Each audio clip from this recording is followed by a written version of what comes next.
শ্রী পরমাত্মানে নমঃ। ওং শ্রী পরমাত্মানে নমঃ।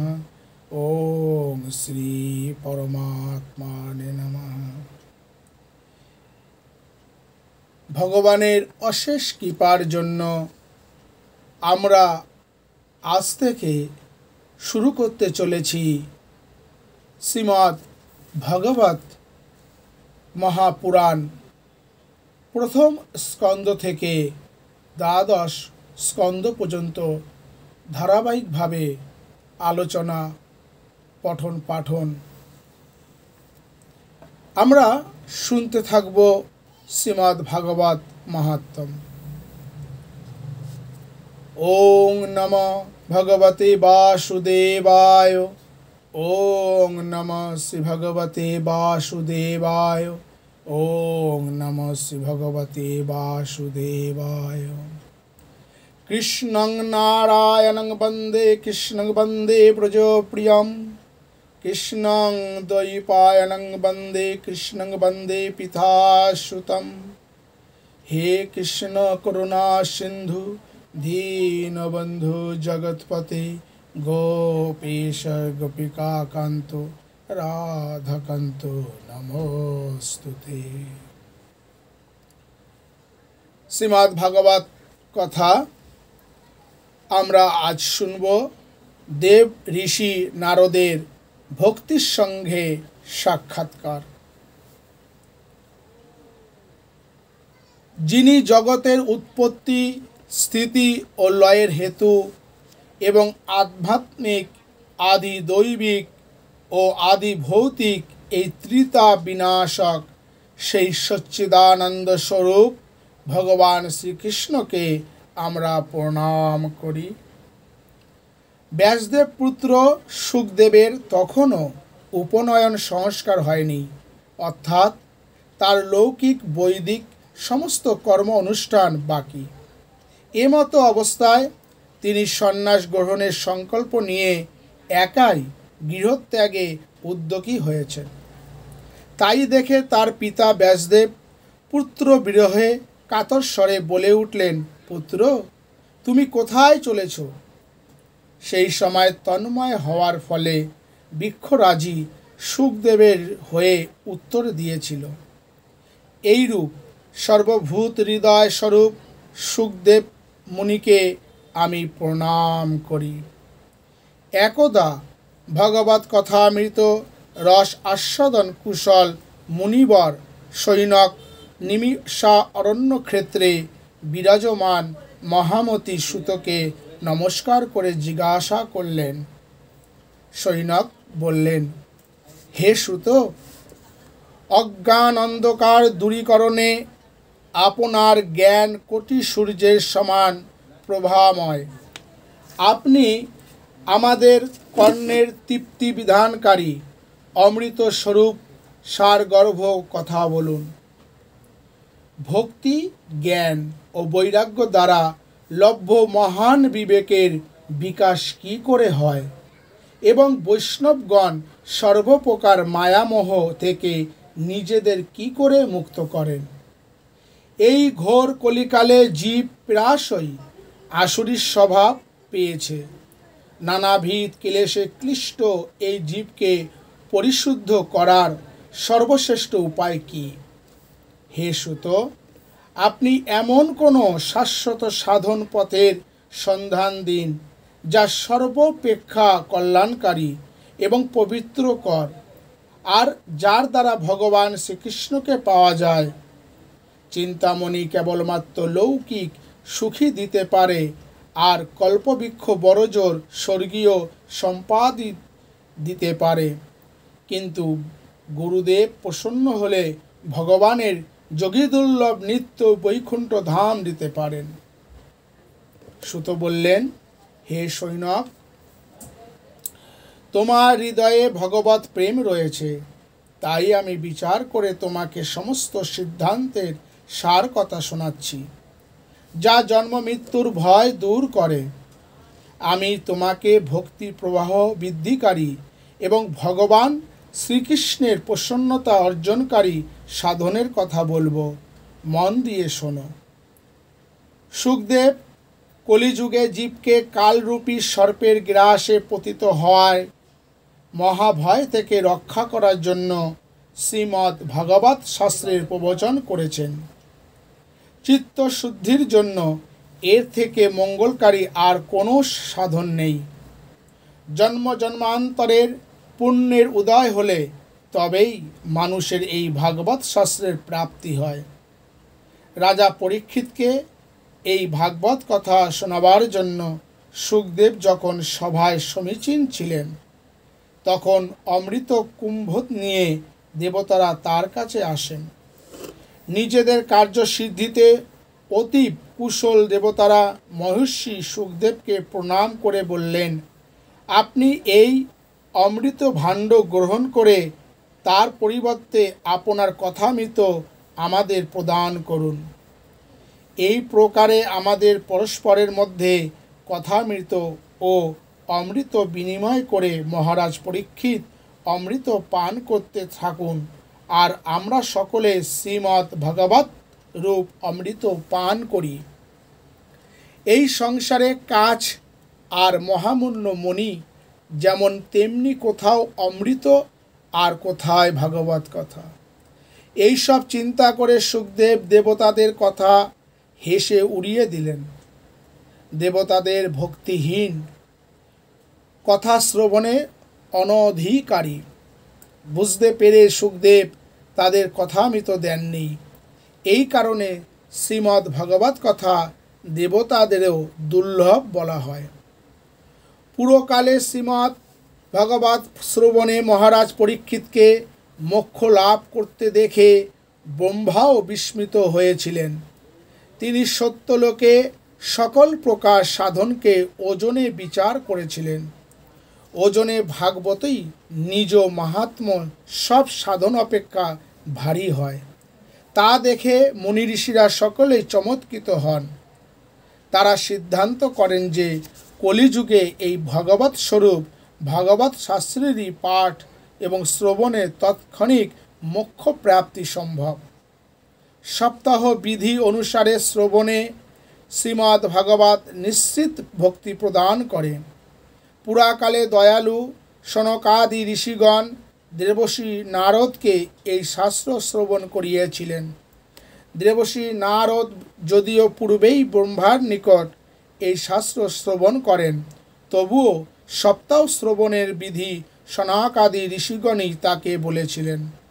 সৈনক প্রশ্ন করলেন, সাংসারিক প্রপঞ্চ থেকে মুক্ত পরিব্রাজক নারদ মুনির সঙ্গে সনকাদির কোথায় সাক্ষাৎ হয়েছিল এবং বিধি সম্মত সাপ্তাহিক শ্রবণে তিনি কী প্রকারে প্রীতি হয়েছিলেন?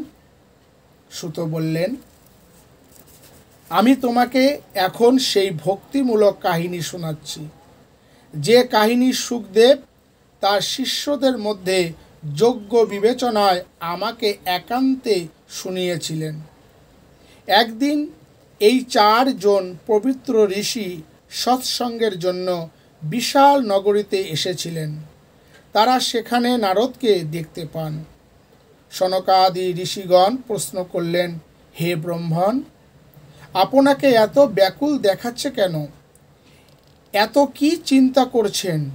এত দ্রুত চলছেনই বা কোথায়? আর আপনি এলেনই বা কোথা থেকে?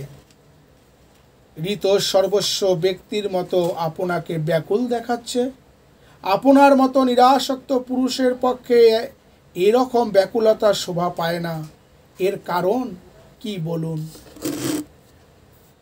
নারদ মুনি বললেন, পৃথিবীকে সর্বশ্রেষ্ঠ লোক মনে করে আমি এখানে এসেছি। এখানকার পুষ্কর, প্রয়াগ, কাশী, গোদাবরী, নাসিক, হরিদ্বার, কুরুক্ষেত্র, শ্রীরঙ্গ এবং সেতুবন্ধ, রামেশ্বর আদি তীর্থে তীর্থে ভ্রমণ করেছি, কিন্তু মনের শান্তি কোথাও পেলাম না।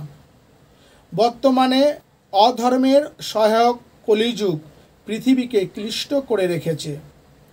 এখন এখানে সত্য, তপস্যা, শৌচ, অন্তর ও বাহিরে পবিত্রতা, দয়া, দান ইত্যাদি কিছুই নেই। হতভাগ্য জীবগণ কেবল নিজ নিজ উদরপুত্রীর চিন্তাতেই ব্যতিব্যস্ত। তারা অসত্যভাষী, অলস, মন্দবুদ্ধি, ভাগ্যহীন ও উপদ্রবগ্রস্ত হয়ে পড়েছে। সাধু সন্ত যাদের বলা হয়, তারা সকলেই পাষণ্ড চার নিরত হয়ে গেছে। দেখতে বৈরাগী হলেও তারা স্ত্রী ধনাদি নির্বিকারেই গ্রহণ করে। বাড়িতে স্ত্রী রাজত্ব, শ্যালকগণই পরামর্শদাতা। লোকেরা লোভে পড়ে কন্যা বিক্রয় করে এবং স্ত্রী পুরুষের মধ্যে নিত্যই কলহ। মহাত্মাদের আশ্রম, তীর্থ ও পবিত্র নদীগুলি বিধর্মীরা দখল করে রেখেছে। ওইসব দুর্বৃত্ত বহু দেবালয় ধ্বংস করেছে। বর্তমানে পৃথিবীতে না আছে কোনো যোগী, না কোনো সিদ্ধ পুরুষ, না আছে কোনো জ্ঞানী পুরুষ, না কোনো সৎকর্মপরায়ণ মানুষ। যা কিছু সাধন সবই এই কলিরূপ দাবালনে ভস্মীভূত হয়ে গেছে। এই কলিযুগে প্রায় সকলেই অন্ন বিক্রয় করছে। ব্রাহ্মণেরা অর্থের বিনিময়ে বেদ শিক্ষা দিচ্ছে, আর স্ত্রী লোকেরা বেশ্যাবৃত্তি দ্বারা জীবিকা নির্বাহ করছে। এইভাবে কলির দোষ সকল দেখতে দেখতে পৃথিবী পরিভ্রমণকালে আমি যমুনা তীরে ভগবান কৃষ্ণের লীলাভূমিতে উপস্থিত হই। হে মুনিগণ, শুনুন। সেখানে আমি এক আশ্চর্য ব্যাপার দেখলাম। এক যুবতী স্ত্রী বিষণ্ণ মনে বসেছিল। তার পাশে দুজন অচেতন বৃদ্ধ পুরুষ দীর্ঘ নিঃশ্বাস ফেলছিল। ওই স্ত্রীলোকটি কখনো তাদের শুশ্রূষা করে জ্ঞান ফেরাবার চেষ্টা করছিল, আবার কখনো তাদের সামনে বসে কাঁদছিল। ওই অবস্থায় সে তার শরীরের রক্ষক পরমাত্মাকে 10 দিকে দর্শন করছিল। শত শত নারী তাকে ঘিরে দাঁড়িয়ে বাতাস করছিল আর প্রবোধ দিচ্ছিল। দূর থেকে এই ঘটনা দেখে কৌতূহলের বশীভূত হয়ে আমি যুবতীর কাছে গেলাম। আমাকে দেখে সে উঠে দাঁড়ালো আর অত্যন্ত আকুল হয়ে বলতে লাগলো। যুবতীটি বলল, হে মহাত্মান, কৃপা করে ক্ষণকাল অবস্থান করুন এবং আমাকে দুর্ভাবনা থেকে মুক্ত করুন। আপনার দর্শনে মানুষের সব পাপ দূর হয়। আপনার উপদেশ বাক্য আমার দুঃখেরও শান্তি হবে। বহু ভাগ্যে আপনার দর্শন পাওয়া যায়। নারদ বললেন, আমি তখন সেই নারীকে জিজ্ঞাসা করলাম, দেবী, তুমি কে? এই পুরুষ দুজন তোমার কে হয়? আর তোমার চারপাশে এই যে সব কমল নয়না নারীরা রয়েছে, এরা কারা? তোমার দুঃখের কথা সবিস্তারে আমাকে বলো। যুবতীটি বলল, আমার নাম ভক্তি। এই পুরুষ দুজন আমার 2 ছেলে, জ্ঞান ও বৈরাগ্য। কালের গতিতে সময়ের ফেরে এদের এমন জর্জরিত অবস্থা। এই সব দেবীগণ গঙ্গা আদি নদীবৃন্দ আমার সেবা করবার জন্যই এসেছে। এই রূপ সাক্ষাৎ দেবীগণের সেবা পেয়েও আমার মনে শান্তি নেই। হে তপবন, হে তপধন, দয়া করে ধৈর্য ধরে আমার কাহিনী শুনুন। আমার কাহিনী যদিও জগতে সুবিদিত, তবুও তা শুনে আপনি আমাকে শান্তি প্রদান করুন। আমি দ্রাবিড় দেশে উৎপন্ন হয়ে কর্ণাটকে বড় হয়েছি। মহারাষ্ট্রের কোথাও কোথাও আমি সম্মানিত হলেও গুজরাটে এসে আমি অশক্ত হয়ে পড়ি। সেখানে ঘোর কলিকালের প্রভাবে পাষণ্ডগণ আমার সর্বাঙ্গ ভেঙে দিয়েছে। বহুকাল এই অবস্থায় থাকাতে আমার ছেলেরাও দুর্বল ও নিস্তেজ হয়ে পড়েছে। এরপর বৃন্দাবনে পৌঁছে আমি পরম রূপবতী যুবতীতে পরিণত হয়েছি। কিন্তু এখানে শয়ান আমার 2 ছেলে পরিশ্রমবশত অত্যন্ত অবসন্ন হয়ে পড়েছে। আমি এখন এই স্থান পরিত্যাগ করে অন্যত্র যেতে চাই। এদের বৃদ্ধাবস্থা দেখে আমার দুঃখ হচ্ছে। আমি নিজে তরুণী, আর আমার পুত্র এরা দুজনে বুড়ো কেন? আমরা তিনজন একসাথে থাকি, কিন্তু এই বৈরিতা কেন? মা বৃদ্ধ হবে আর ছেলেরা তরুণ থাকবে, এমনইটি তো হওয়া উচিত। এই পরিপ্রেক্ষিতে আমি আশ্চর্য হয়ে যাচ্ছি যে আমার এই দুরবস্থার জন্য শোক করছি। আপনি পরম বুদ্ধিমান এবং যোগ নিধি, এর কারণ কি হতে পারে তা আমায় বলুন। নারদ বললেন, সাধ্বী, অন্তরের জ্ঞান দৃষ্টিতে তোমার সব দুঃখের কারণ আমি দেখতে পাচ্ছি। তোমার দুঃখ করা উচিত নয়। ভগবান শ্রীহরি তোমার মঙ্গল করবেন। সুত বললেন, মুনিবর। নারদ মুহূর্তের মধ্যে এর কারণ জানলেন এবং বললেন। নারদ বললেন, দেবী, মন দিয়ে শোনো। এখন দারুণ কলিযুগ, তার ফলে সদাচার সকল যোগমার্গ তপসাদি সব লুপ্ত হয়ে গেছে। এ যুগে জীব সততা ও দুষ্কর্মে লিপ্ত হয়ে অঘাসুর হয়ে গেছে। সংসারে যেদিকে তাকাবে দেখবে সৎ লোকেরা দুঃখে স্নান হয়ে ম্লান হয়ে রয়েছে, আর দুষ্টের দল সুখে থেকে উন্নত করছে। এই সময়ে যে সকল বুদ্ধিমান মানুষের ধৈর্য অটুট রয়েছে তারা জ্ঞানী ও পণ্ডিত। পৃথিবী ক্রমশই বছরের পর বছর অনন্ত নাগের ওপর ভার হয়ে পড়েছে। এই পৃথিবী পাপের ভারে স্পর্শযোগ্যা তো নয়, এমনকি দেখারও উপযুক্ত নয়।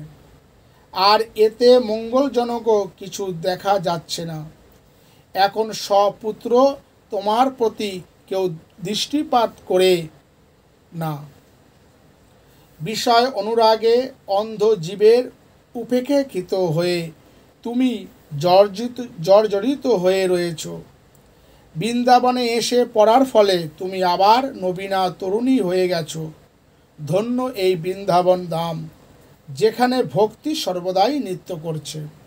কিন্তু তোমার এই দুই ছেলের এখানে কোনো গুণগ্রাহী নেই, এই জন্য এদের বৃদ্ধ অবস্থা দূর হচ্ছে না।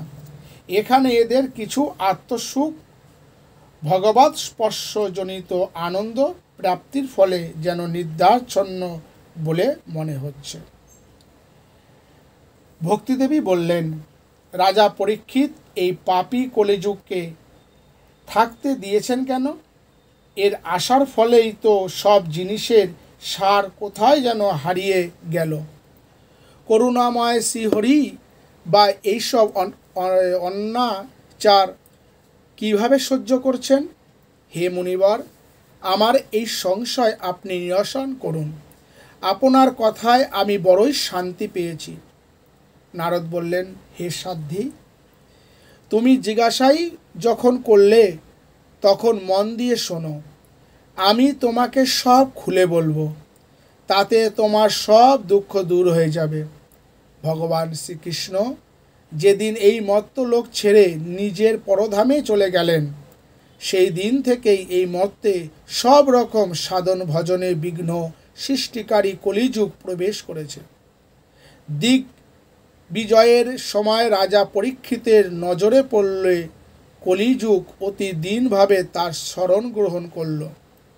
মৌমাছির মতো সারগ্রাহী রাজা ঠিক করলেন যে একে বধ করা আমার উচিত হবে না, কারণ যোগ সাধন, তপস্যা বা সমাধি দ্বারা যে ফল লাভ করা যায় না, কলিযুগে সেই ফল অতি উত্তম রূপে কেবলমাত্র শ্রীহরির নাম কীর্তনের দ্বারাই লাভ করা যায়।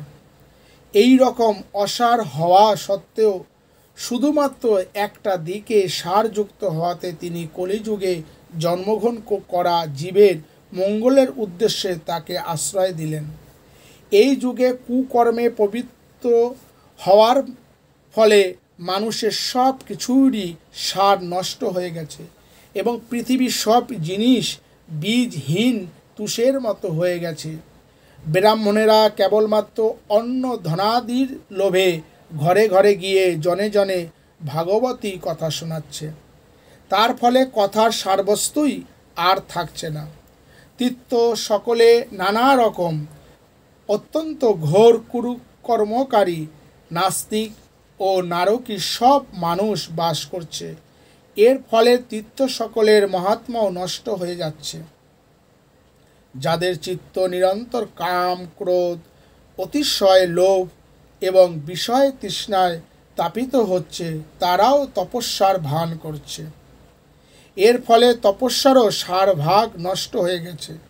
মনকে বশীভূত না করে লোভ, দম্ভ ও পাষণ্ডচারের আশ্রয় নেওয়ার এবং শাস্ত্রের অধ্যয়ন না করার ফলে ধ্যানযোগের ফল শেষ হয়ে গেছে। পণ্ডিত বিদ্বানদের আজ এমন দশা যে তারা নিজেদের স্ত্রীদের সাথে মহিষের মতো রতিক্রিয়া করছে। সন্তান উৎপাদনেরই তারা দক্ষ, মুক্তি সাধনে তারা সর্বত্রভাবে অযোগ্য হয়ে উঠেছে। সম্প্রদায়গতভাবে প্রাপ্ত বৈষ্ণবের লক্ষণও কোথাও দেখা যায় না। এইভাবে সর্বত্রই সব কিছুর সারভাগ লুপ্ত হয়ে গেছে। যুগের এইটি স্বভাব, এতে কারো দোষ নেই। সেই জন্য ভগবান পুণ্ডরীকাক্ষ অত্যন্ত কাছে থাকা সত্ত্বেও সব সহ্য করছেন।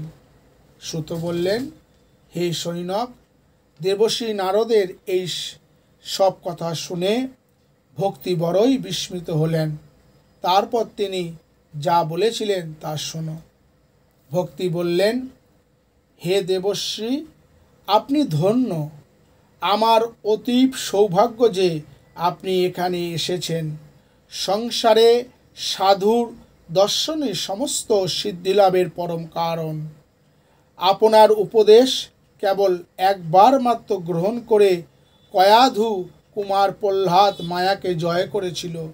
ধ্রুব আপনারই কৃপায় ধ্রুবপদ লাভ করেছিল। আপনি সর্বমঙ্গলময় এবং সাক্ষাৎ ব্রহ্মার পুত্র। আমি আপনাকে নমস্কার করছি, প্রণাম করছি। ইতি শ্রীমৎ মহর্ষি বেদব্যাস প্রণীত পারমহংসী সংহিতা শ্রীমদ্ ভাগবত মহাপুরাণের শ্রীমদ্ ভাগবত মাহাত্ম্য ভক্তি নারদ সমাগম নামক প্রথম অধ্যায়ের বঙ্গানুবাদ সমাপ্ত করলাম। হরি ওং তৎসৎ, হরি ওং তৎসৎ, হরি ওং তৎসৎ। আমরা পরবর্তী ভিডিওতে শুনতে পাব ভক্তির দুঃখ দূর করার জন্য নারদের উদ্যোগ। হরে কৃষ্ণ কৃষ্ণ কৃষ্ণ হরে হরে, হরে রাম রাম রাম হরে হরে। সবাই ভালো থাকবেন।